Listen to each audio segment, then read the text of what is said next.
Achuta. Hello, salutations, greetings, bonjour, and all the other languages of saying hello. I would like to welcome you to Miniatures Moment. Today, I of course am Tony. I host the podcast Geek Talk on Wednesday nights, and I am also the assistant manager of Channel 1138. So, I would like to start off by welcoming you to the Star Wars Cave, where I have my co-host here. I got Perry, the Pit Droid. He will be joining me every week, so if you can't see, he's right there. So he will be joining me every week, along with all my other stuff. So, but today I am going to be talking about Star Wars miniatures.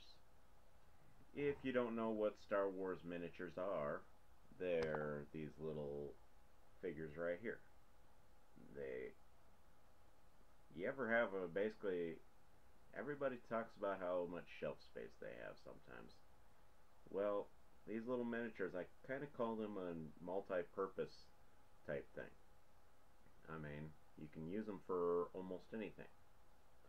In fact, you can use them for, in place of the figures on the, they're more detailed than the figures that for the battle pods. They are also fun to use for dioramas. So, if you don't know what I mean, you could tune in for another show.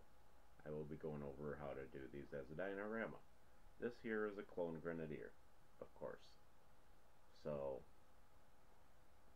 they come in all shapes and sizes. They have Jedis, they have Sith, and they have all androids yet, and Imperials.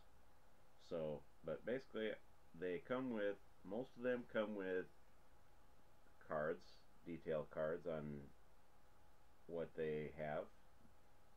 This one here is Kreia from Knights of the Old Republic.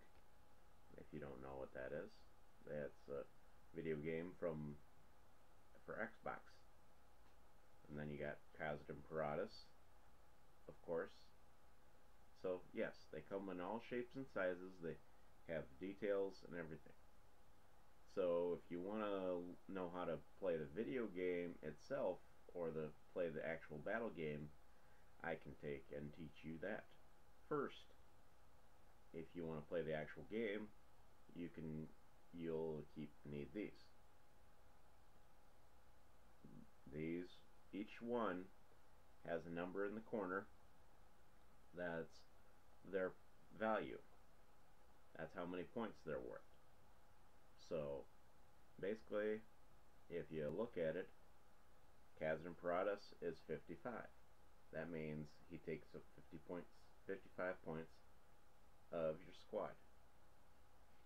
And basically they have different symbols on them. Like this one, these are in the Republics here.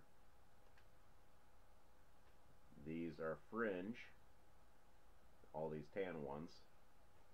And then you also have, I'll reach down here, and you also have the New Republic.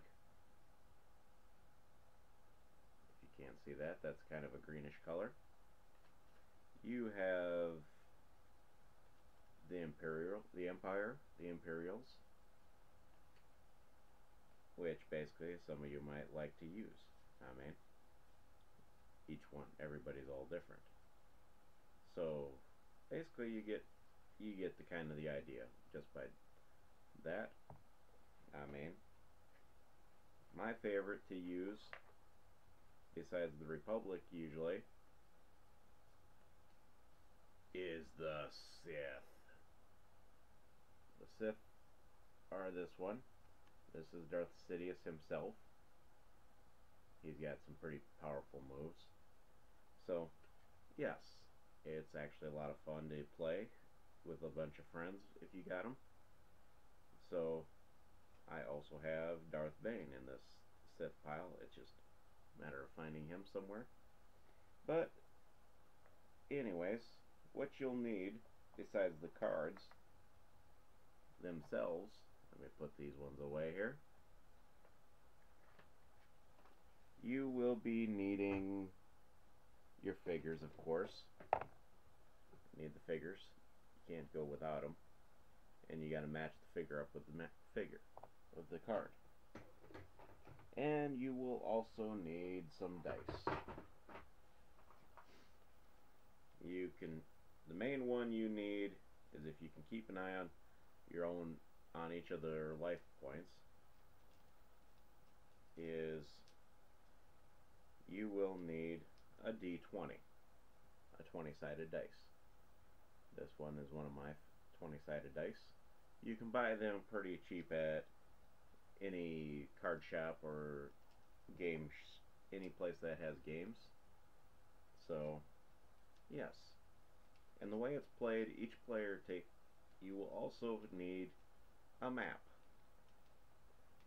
Which basically, if you get the starter packs or sometimes the expanded part boosters, the smaller packs, you get a map just looks kind of like this with squares on it.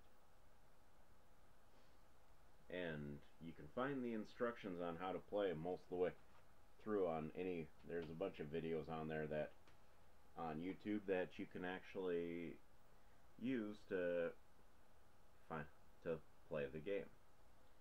Basically, one player takes their squad and moves their first 2 people. You can only move these guys 6 squares or 12 squares without attacking. And after that, if you can only move 6 squares and attack. So if you ain't got nobody there that within 6 squares or whatever, or within range sight within 6 squares, you might as well just move the whole 12 squares. And if you want, I can actually demonstrate how to play it with a friend of mine next week. Otherwise, next week I will be actually covering autographs through the mail.